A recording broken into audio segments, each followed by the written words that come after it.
Assalamualaikum warahmatullahi wabarakatuh. Halo sahabat Well To Do, apa kabar kalian semua? Tentunya baik-baik saja, bukan? Baiklah, kali ini Well To Do akan berbagi informasi mengenai nasab Habib di Indonesia. Nasab Habib di Indonesia belum terbukti secara ilmiah. Apa beda Habib, Sayyid, Zuriyah, Alawiyin, dan Ahlul Bait? Dilansir dari banteninews.id, Habib merupakan sebutan bagi seseorang yang memiliki nasab atau keturunan yang sampai hingga pada Rasulullah Shallallahu Alaihi Wasallam.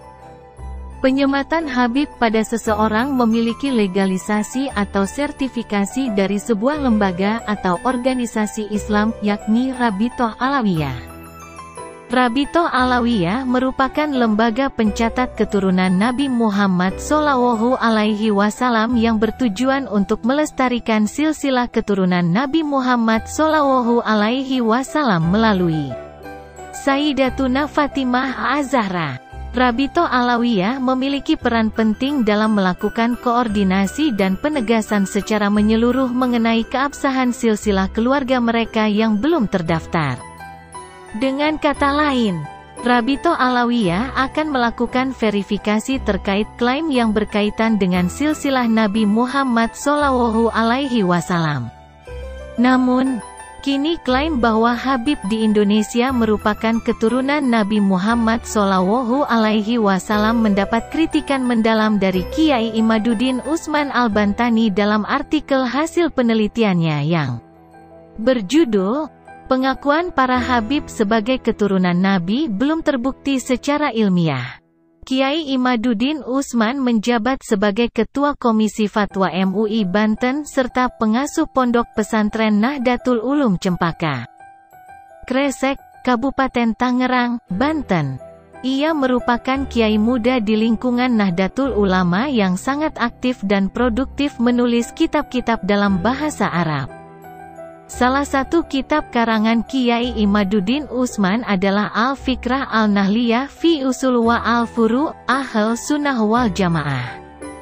Kiai Imaduddin mengatakan bahwa para Habib di Indonesia belum memiliki bukti secara ilmiah terkait nasab atau keturunannya sampai ke Rasulullah.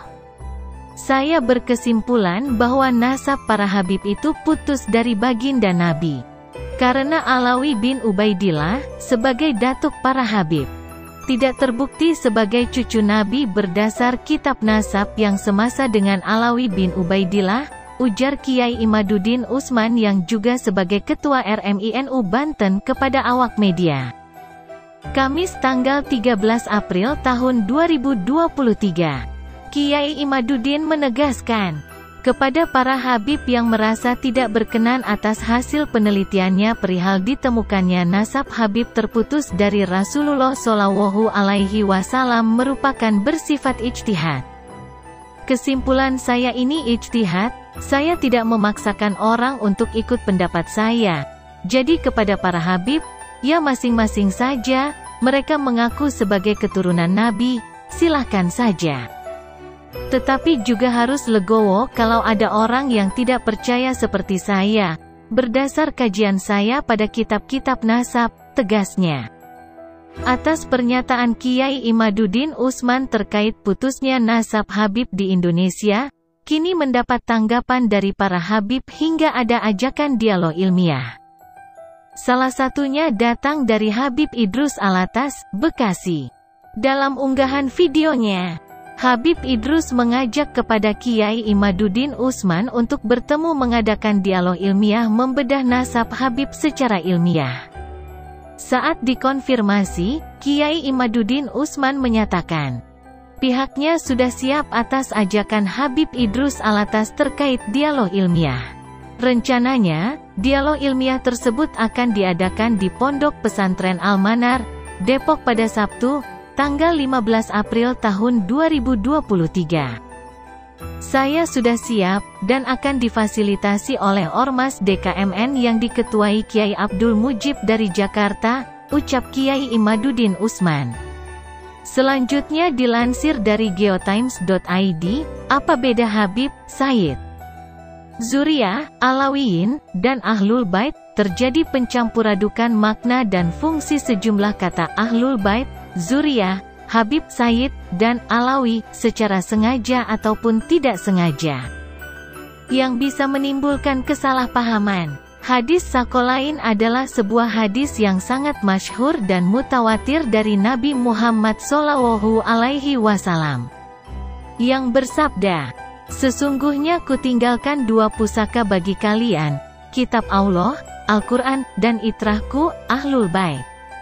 Keduanya tidak akan terpisah sampai hari kiamat." Hadis ini diterima oleh seluruh kaum muslimin, baik Syiah maupun Sunni, dan termaktub dalam kitab-kitab hadis dari kedua mazhab besar tersebut. Dalam Kamus-Kamus Abad Pertengahan, Bahasa Arab Kontemporer, Al-Raid, Lisan Al-Arab, kamus sekitarnya disebutkan bahwa Al-Itrah adalah keturunan. Ahlul Bait adalah sebutan khusus bagi orang-orang tertentu yang telah ditetapkan secara eksplisit berdasarkan banyak riwayat mutawatir yang diterima seluruh umat Islam, antara lain hadits kisah. Dari sini kata Ahlul Bait dipastikan sebagai sebutan untuk Nabi SAW, Ali bin Abi Thalib, Fatimah serta kedua putranya, Al-Hasan dan Al-Husain. Zuriyah, keturunan Nabi kerap disebut Zuriyah Rasul. Kata zuriyah berasal dari zarah yang bisa berarti benih atau benda sangat kecil. Duriyah berarti benih manusia alias keturunan. Kata ini mengandung makna general yang meliputi setiap orang yang lahir dari keturunan Nabi. Secara primer, kata zuriyah bersifat netral, tidak memuat makna penghormatan karena bisa digunakan untuk setiap keturunan. Dalam Al-Quran kata zuriyah digunakan dalam banyak ayat. Berikutnya Habib. Kata lain yang kerap diidentikan dengan Ahlul Bait adalah sebutan Habib. Habib serumpun dengan hub, kata bahasa Arab yang bermakna cinta. Habib adalah kata Arab semakna dengan mahbub yang berarti dicintai. Pada makna primer, Tuhan adalah yang dicintai. Dialah pemilik tunggal sifat Habib. Inilah makna Tauhid fil Mahabbah. Secara ontologis cinta hanyalah bermakna hubungan vertikal. Cinta dengan makna hubungan horizontal bersifat metafora dan tak sejati. Cinta vertikal bermakna kebergantungan akibat makhluk hamba kepada Tuhan dan hamba-hamba suci pilihannya. Cinta horizontal bermakna saling membutuhkan antar sesama makhluk. Cinta horizontal bermakna saling membutuhkan antar sesama makhluk. Cinta vertikal dari sisi Tuhan sebagai kausa prima, dan entitas termulia di bawahnya, berupa pelimpahan cahaya dalam kewenangan mutlak. Dari sisi hamba, cinta vertikal berupa pencerahan cahaya dalam kepatuhan mutlak karena cahaya Allah hanya dipancarkan oleh cahaya terdekat. Nabi SAW adalah entitas termulia setelah Allah Subhanahu wa Ta'ala. Sebagai pribadi yang memperoleh kewenangan dari Allah, ia wajib dicintai. Dialah Habib kedua dalam makna vertikal setelah Allah Subhanahu wa Ta'ala, sekaligus Habib pertama di antara semua hambanya. Pemilik berikutnya hak dipatuhi dan dicintai adalah manusia-manusia suci yang ditetapkan sebagai pengawal ajarannya. Dengan kata lain, Habib adalah predikat zati, li nafsihi, bagi Allah. Dan predikat arazi, li gahairihi, bagi Nabi SAW. Kemudian bagi orang-orang suci secara gradual yang ditetapkan oleh Nabi sebagai pemegang kewenangan vertikal. Pemegang wewenang adalah panutan yang dicintai karena wajib dipatuhi. Nabi SAW, sang Habib utama, adalah album semua budi pekerti. Dia bukan hanya tak suka disanjung, tapi selalu tenggang rasa dan rendah hati. Hai orang-orang beriman, jika kau diundang, Nabi, masuklah. Dan setelah makan, pulanglah tanpa asyik memperpanjang obrolan. Karena, sesungguhnya itu merepotkan Nabi, tapi ia malu, menyuruhmu pulang. Quran Surat 33 ayat yang ke-53. Sedangkan orang-orang yang secara determinan terlahir dalam garis biologis yang bersambung dengan Habib Muhammad Shallallahu Alaihi Wasallam, bukanlah Habib sejati. Mereka adalah Habib itibari, yang dipanggil Habib bukan karena kewenangan, tapi karena diharapkan mengikuti jejak Nabi dan para manusia suci yang terhubung secara nasab dengannya. Dalam tradisi umat semula, predikat Habib hanya disematkan pada sebagian keturunan Nabi yang dinilai berperan penting di tengah masyarakat alim, guru agama, pendakwah, pesuluk dan tokoh masyarakat. Seperti Habib Husin Luar Batang, Habib Idrus Al-Jufri Palu dan Habib Lutfi bin Yahya.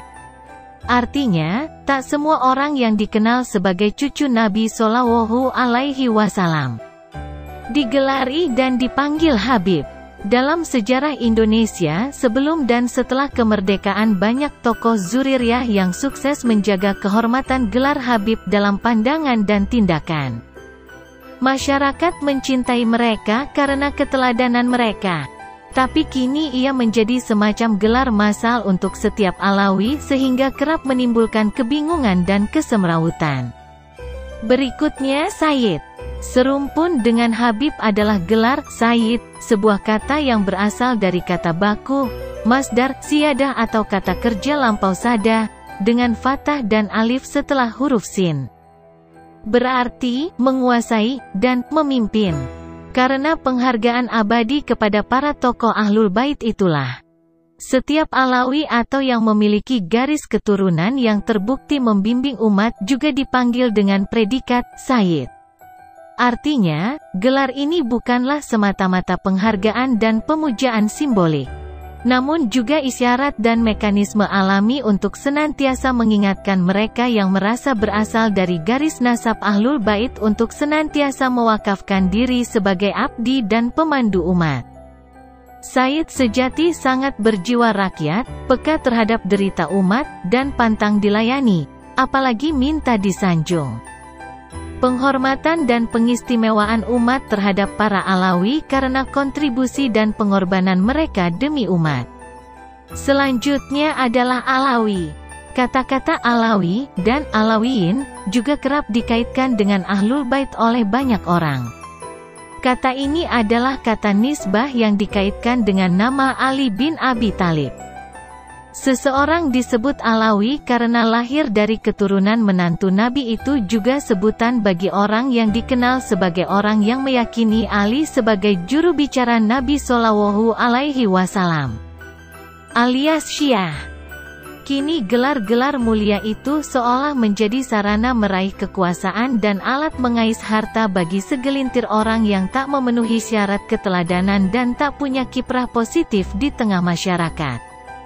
Beberapa pemajang gelar Habib bukan hanya tak layak menyandangnya, tapi juga tak layak disebut Ahlul Bait dan Itrah, karena itu sebutan khusus. Juga tak layak digelari Sayyid dan Habib karena gagal menjaga kehormatan gelar dan atribut Habib, Sayyid, dan zuriyah Nabi, meski secara genetik tetaplah zuriyah. Apabila peran dan kontribusi nirlaba ini tidak lagi diberikannya, maka seorang Alawi tidak patut menunggu orang memanggilnya dengan sang pemimpin Sayyid. Artinya, ada kalanya seorang Alawi tidak menyandang predikat Sayyid. Banyak orang berhak dipanggil Sayyid dan Habib, namun menyembunyikannya karena menganggapnya sebagai beban moral yang berat. Memperlakukan beberapa orang yang namanya tak tercantum sebagai anggota Ahlul Bait sebagai Ahlul Bait hanya karena dipanggil dengan sebutan mulia yang kerap tak harmonis dengan pandangan. Pernyataan dan perilakunya mendelegitimasi posisi sakral, sentral dan eksklusif figur-figur suci Ahlul Bait yang dimuliakan oleh umat Islam dengan ragam kelompok dan alirannya generasi demi generasi sebagai teladan, model dan kader-kader utama Nabi Shallallahu Alaihi Wasallam. Penghuni rumah tentulah lebih memahami isi rumahnya. Di sisi lain, Penyalahgunaan gelar dan posisi juga kegemaran pamer adalah perilaku purba sebelum Kesaidan dikenal. Perilaku negatif ini juga tak hanya terjadi dalam urusan Kesaidan. Tak sedikit Said yang berperilaku rasional dan anti pamer justru mengalami diskriminasi dan perlakuan rasial yang menimbulkan trauma sekeluarga berkepanjangan. Generalisasi adalah falasi paling jorok dan membinasakan. Gelar nasab berbeda dengan gelar pendidikan. Ia adalah sesuatu yang determinan. Ia bukanlah prestasi dan bukan pula gawang aneka cemooh berbalut kritik. Siapapun, bergelar Said, atau tak bergelar, tak perlu disanjung juga tak usah disinggung. Yang bergelar berpotensi sombong, dan tak bergelar berpeluang dengki. Demikian semoga bermanfaat. Wassalamualaikum warahmatullahi wabarakatuh.